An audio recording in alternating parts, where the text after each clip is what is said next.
내일 아침 눈을 떴을 때 휴대전화 신호가 완전히 끊겨 있고 은행 계좌의 돈은 사라졌으며 가장 가까운 병원이 위험하고 거친 바다를 건너 수천 마일이나 떨어져 있다고 상상해 보십시오. 이것은 결코 끔찍한 악몽이 아닙니다. 지구상에서 가장 외딴 섬들에 살아가는 수천 명의 사람들에게 이것은 그저 평범한 일상일 뿐입니다. 그곳에서는 시간이 자신만의 속도로 조용히 흘러가고 돈은 거의 의미를 갖지 못하며 현대적인 삶의 모습은 거의 완벽하게 사라져 있습니다. 지구상에서 가장 매혹적인 고립의 이야기 중 하나로 시작해 보겠습니다. 태평양의 아주 먼 곳에 피케온 섬이 자리 잡고 있습니다. 이 섬에는 공항이라는 시설 자체가 아예 존재하지 않기 때문에 비행기를 타고 갈 수는 없습니다. 그 대신 변덕스럽고 험난한 날씨를 뚫고 며칠 동안 이어지는 백기를 견뎌내야만 합니다.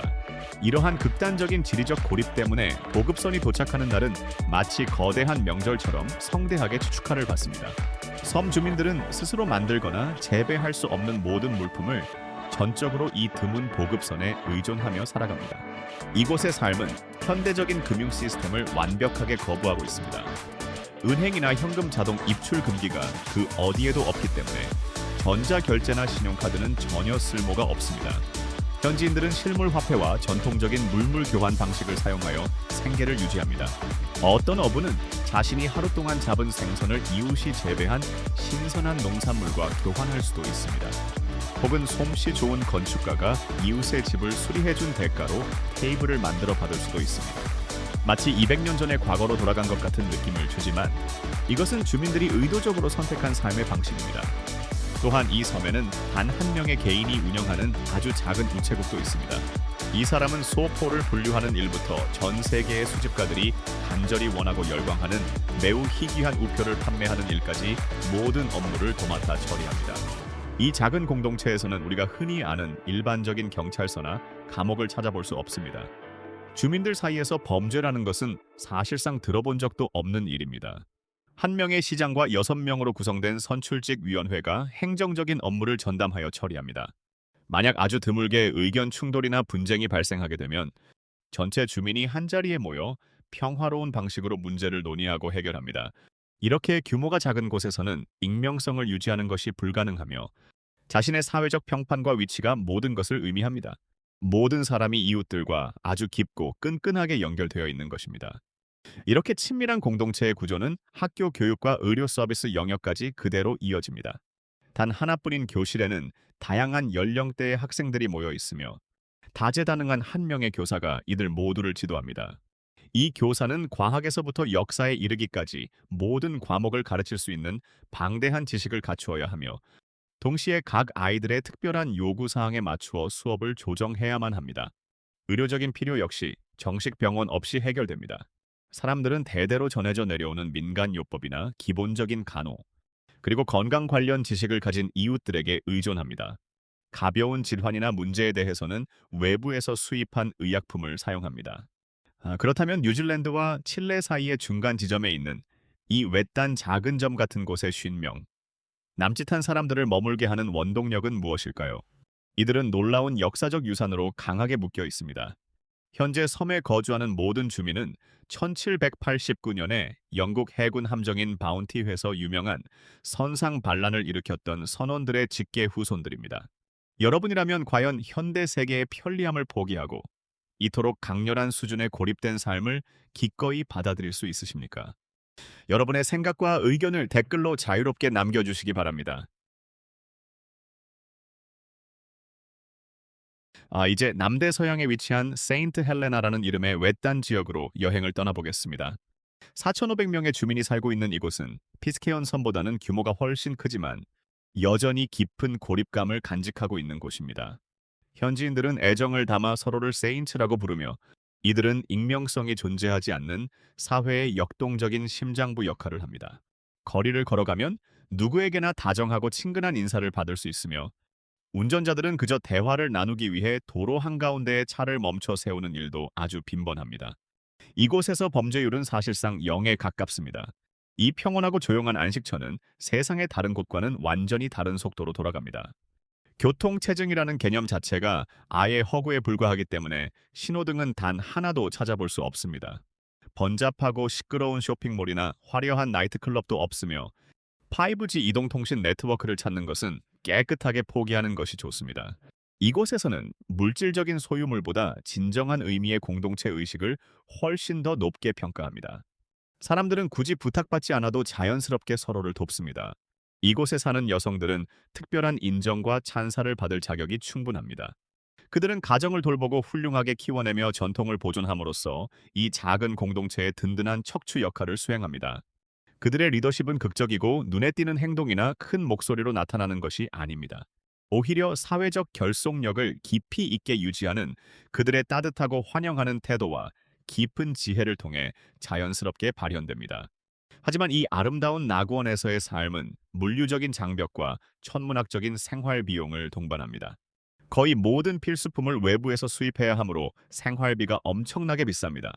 보급선이 전혀 예측할 수 없는 일정으로 도착하기 때문에 아주 기본적인 식료품을 구매하는 일조차 몇 주 전부터 철저하게 계획해야만 합니다. 의료 서비스 또한 엄청난 장벽 중 하나입니다. 지역의 작은 병원이 아주 기본적인 진료 서비스를 제공하고 있기는 하지만 심각한 응급 상황이 발생할 경우에는 반드시 남아프리카 공화국으로 환자를 이송해야만 합니다. 이 험난한 여정은 며칠씩 걸리며 수천 달러의 막대한 비용이 소모됩니다. 교육 환경 역시 비슷한 수준으로 제한되어 있습니다. 아이들은 섬에 있는 여러 학교에 다닐 수 있지만 오직 초등학교 과정까지만 가능합니다. 더 높은 수준의 학업을 원하는 젊은이들은 반드시 해외로 이주해야 하며 보통 남아프리카 공화국이나 영국의 학교를 선택하게 됩니다. 이러한 매일의 크고 작은 어려움들에도 불구하고 이 섬은 여전히 사람들의 마음을 끄는 대단히 흥미로운 역사적 매력을 간직하고 있습니다. 이곳은 전 세계적으로 나폴레옹이 마지막으로 유배되었던 감옥으로 널리 알려져 있습니다. 이러한 깊은 역사는 이 섬의 가장 주요한 수입원인 관광 산업을 이끄는 원동력이 됩니다. 그러나 여전히 인프라가 부족하고 접근성이 떨어져서 많은 수의 방문객을 맞이하는 것은 매우 어려운 일입니다. 수년 동안 이 지역은 남아프리카 공화국에서 가끔씩 운항하는 여객선에 탑승해야만 갈 수 있었습니다. 하지만 2017년에 마침내 공항이 건설되면서 상황이 조금 변했습니다. 이 공항은 끊임없이 불어오는 강한 바람 때문에 비행기의 착륙이 위험할 정도로 예측 불가능하여 세상에서 가장 쓸모없는 공항이라는 별명을 얻기도 했습니다. 다행스럽게도 이후 기술적인 개선이 이루어지면서 매주 한두 편의 상업용 항공기가 이착륙할 수 있게 되었고 외부 세계와 연결되는 작은 관문이 열리게 되었습니다. 모든 사람이 여러분의 이름을 아는 그런 삶을 기꺼이 받아들이시겠습니까? 그러한 친밀함이 여러분에게 편안함을 줄까요? 아니면 다소 부담스럽게 느껴질까요? 만약 정말 좋을 것 같다면 예라고, 그렇지 않다면 아니요 라고 댓글을 달아주시고 여러분이 살고 있는 국가나 도시의 이름도 함께 남겨주시기 바랍니다. 이제 우리의 여행은 진정으로 놀랍고 경이로운 곳으로 이어집니다. 단 250명의 주민이 거주하는 트리스탄 다 쿠냐는 지구상에서 사람이 살고 있는 가장 외딴 섬이라는 특별한 타이틀을 쥐고 있습니다. 이 작은 공동체는 남아프리카 공화국에서 무려 1750마일, 그리고 남아메리카 대륙에서는 2088마일이나 떨어져 있습니다. 남대서양 한가운데에 찍혀 있는 말 그대로 작은 점 하나에 불과하며 그 고립의 정도가 너무나 심해서 다른 외딴 지역들이 마치 북적이는 대도시처럼 보일 정도입니다. 이 공동체는 1800년대 초반 끔찍한 난파선 사고에서 살아남은 생존자들에 의해 처음 세워졌으며 오늘날 이 섬에 사는 모든 사람은 단 7개의 가문 성씨만을 공유하고 있습니다. 트리스탄 다쿠냐의 경제는 단 한 가지, 바로 바닷가재를 중심으로 굴러갑니다. 그저 흔한 바닷가재가 아니라 섬 주변의 깊은 바다에만 서식하는 아주 특별한 고유종입니다.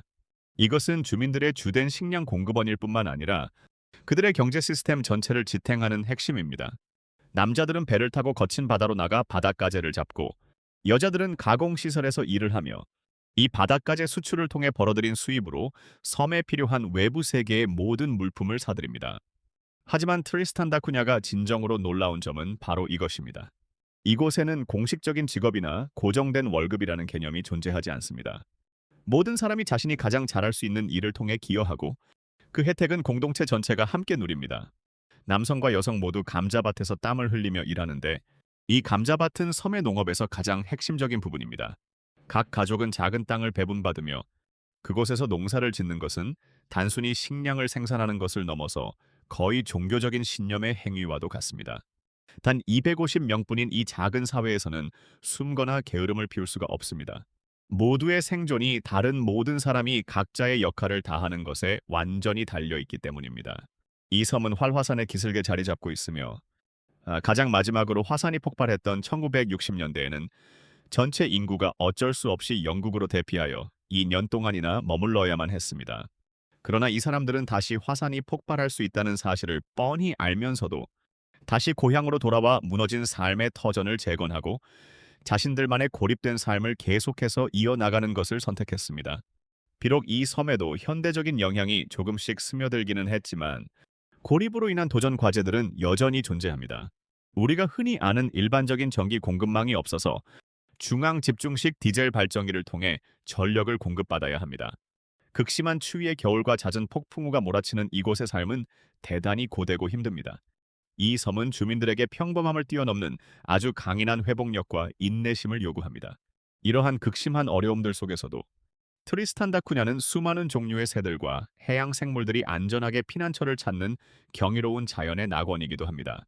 친구들, 5초 동안 잠깐 쉬어가는 이 시간. 언제나 그렇듯이 오늘 들려드린 이야기가 여러분의 마음에 깊은 인상을 남겼다면 망설이지 마시고 좋아요를 눌러 저희에게 작은 격려를 보내주시기 바랍니다.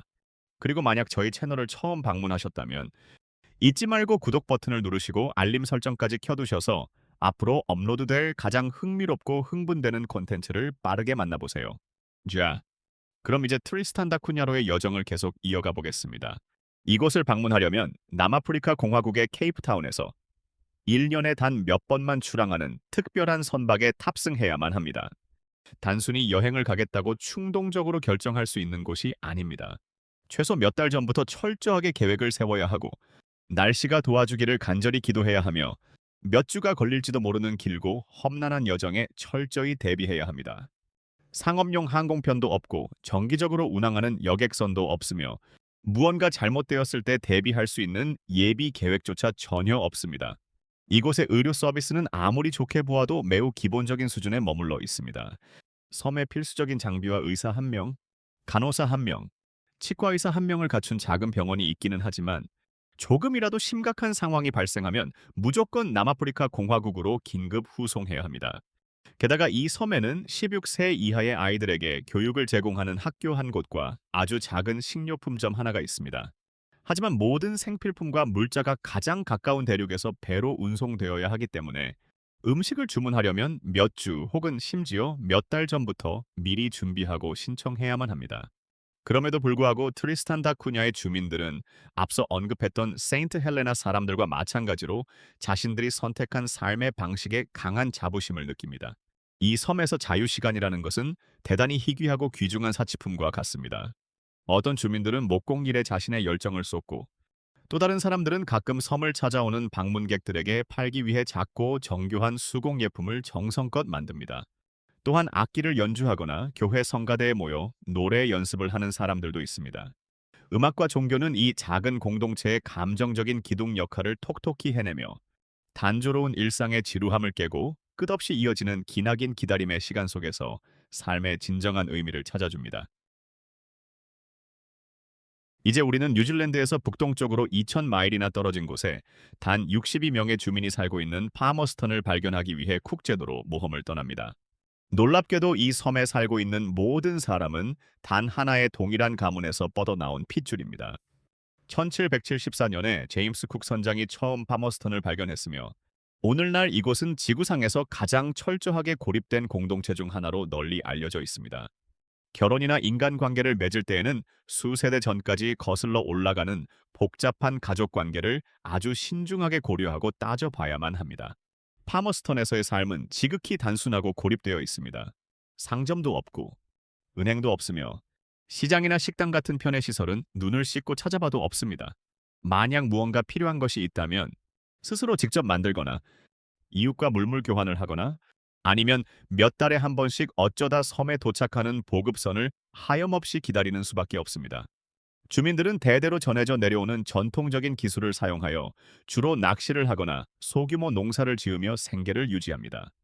이곳에서는 전기를 사용할 수 있는 시간이 하루에 단 6시간으로 제한되어 있습니다.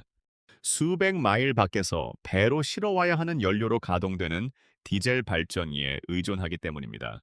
하루 전체의 일과를 그 귀중한 6시간의 전력 공급 시간에 맞추어 계획해야 한다고 상상해 보십시오.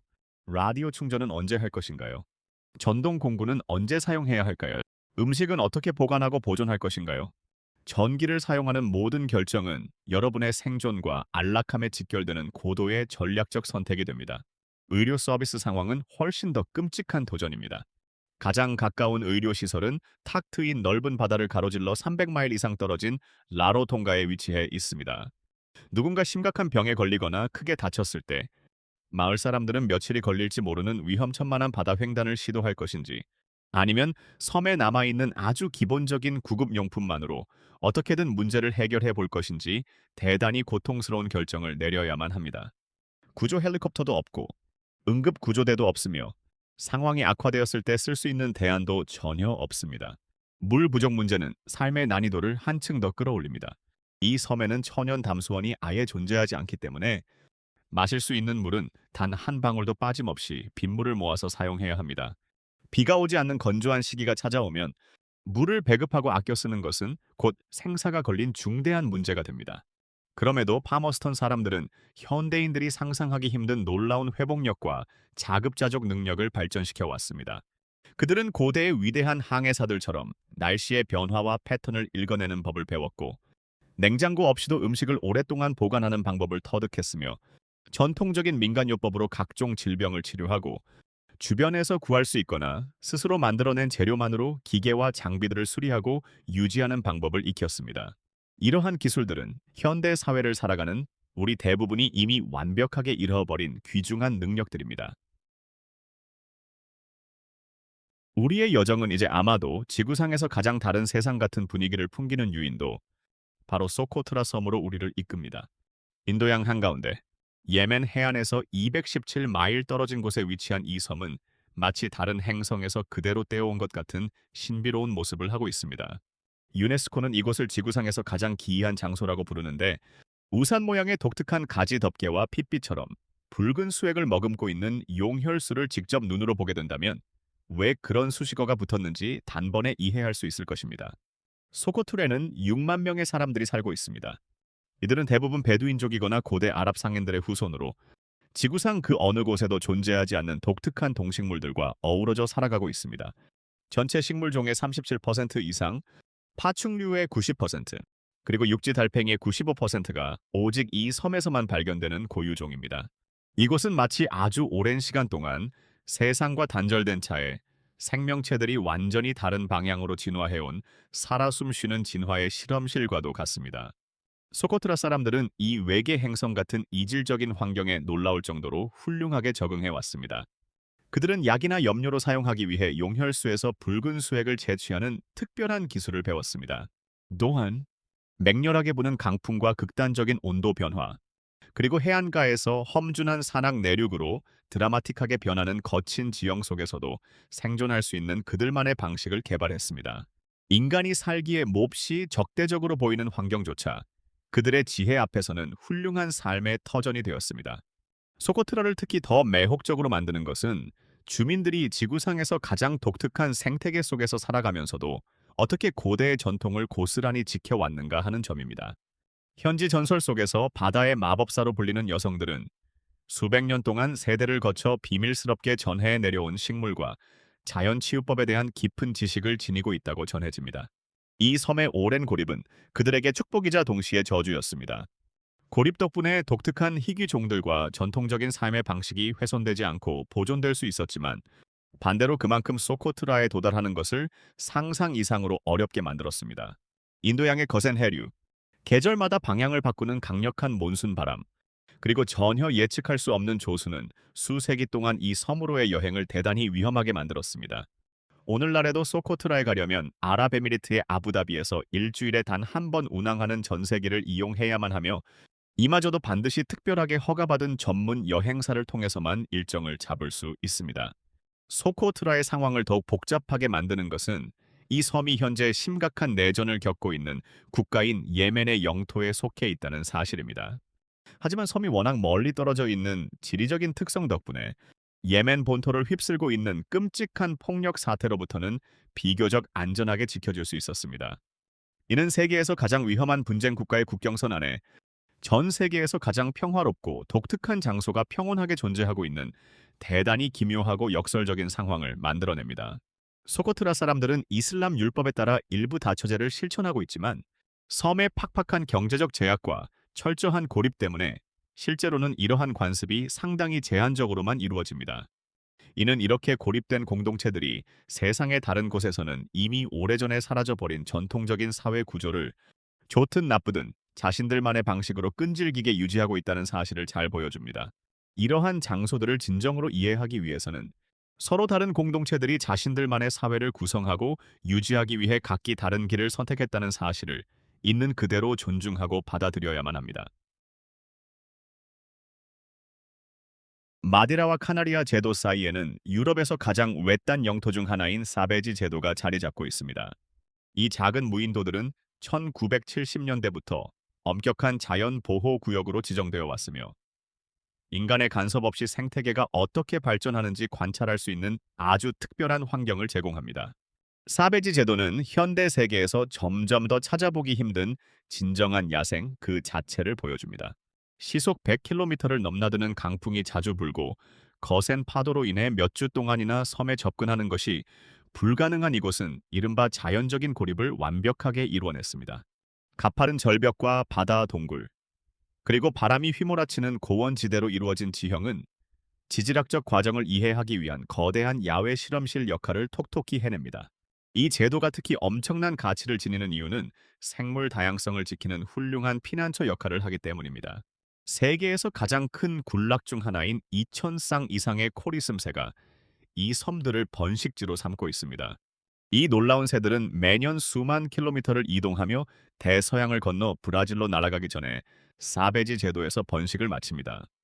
또한 이 섬들은 지구 전체에 영향을 미치는 환경 변화를 측정하는 중요한 관측소 기능도 수행합니다.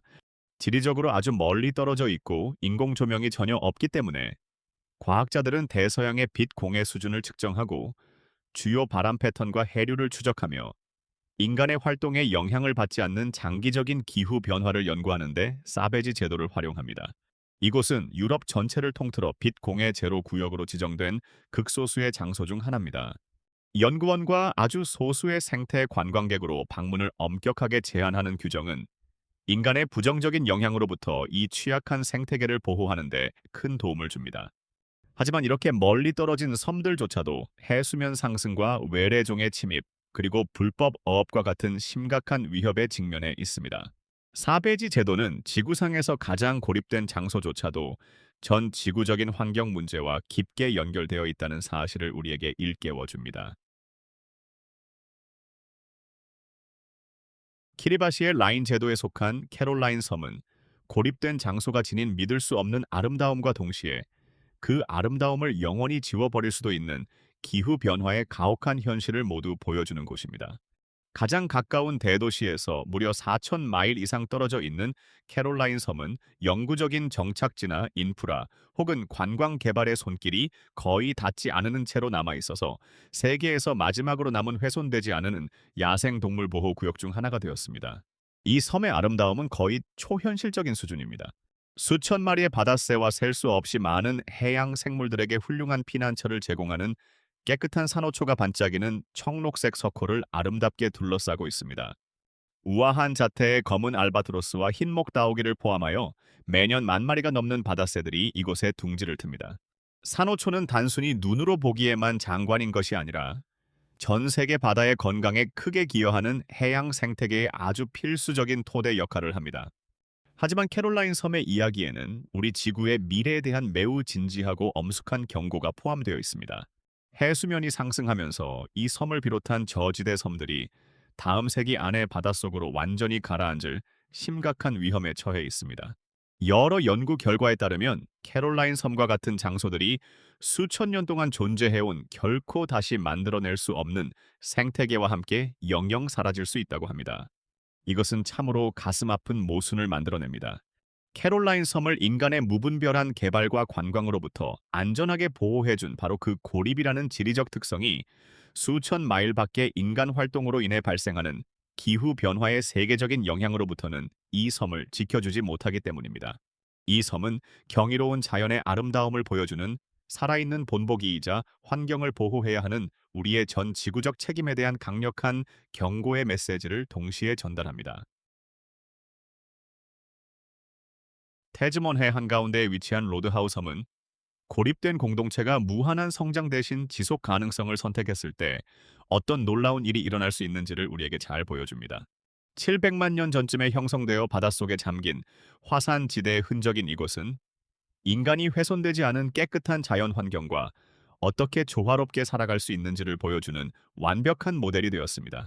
이 섬은 한 번에 섬에 머물 수 있는 방문객의 수를 최대 400명으로 제한하는 매우 엄격한 관광 정책을 유지하고 있습니다. 이것은 단순히 관광객들에게 더 쾌적한 경험을 제공하기 위한 것만은 아닙니다. 수백만 년 동안 철저한 고립 속에서 진화해온 고유한 생태계를 보호하기 위한 필수적인 조치입니다. 로드하우 섬을 둘러싸고 있는 암초는 세계에서 가장 남쪽에 위치한 산호초로 수정처럼 맑은 물과 함께 6km나 뻗어 있으며 500종 이상의 물고기와 90여 종의 산호가 살아갈 수 있는 생명의 터전을 제공합니다. 로드하우 섬이 특히 더 흥미로운 이유는 이 지역 공동체가 자연 보존이라는 원칙을 중심으로 사회를 어떻게 조직했는가 하는 점입니다. 이곳의 주된 교통수단은 자전거이며 자동차와 같은 동력 차량의 통행은 거의 찾아볼 수 없습니다. 방문객들에게 제공되는 대부분의 해산물은 소규모의 지속 가능한 전통 어업 방식을 통해 얻어집니다. 이 섬에는 쓰레기 매립지가 아예 없기 때문에 주민들은 외부로 반출하는 쓰레기를 0으로 만든다는 목표 아래 가능한 최고 수준으로 쓰레기를 철저하게 분리하고 분류합니다. 로드하우 섬의 아이들은 직접 몸으로 체험하는 야외 교육 프로그램을 통해 자연 보존의 중요성을 배우며 성장합니다. 그들은 어릴 때부터 자신들이 특별한 보살핌이 필요한 아주 귀중한 장소에 살고 있다는 사실을 깊이 이해합니다. 현지 주민들이 입버릇처럼 말하듯이 우리는 낙원에 살고 있으므로 이 낙원을 미래 세대를 위해 온전하게 보존하는 것이 바로 우리의 가장 큰 책임이자 의무입니다. 이러한 철저하고 헌신적인 접근 방식 덕분에 로드하우 섬은 유네스코 세계 문화유산으로 지정되었으며 인간의 거주와 환경 보호 사이의 성공적인 균형을 세계적으로 인정받았습니다.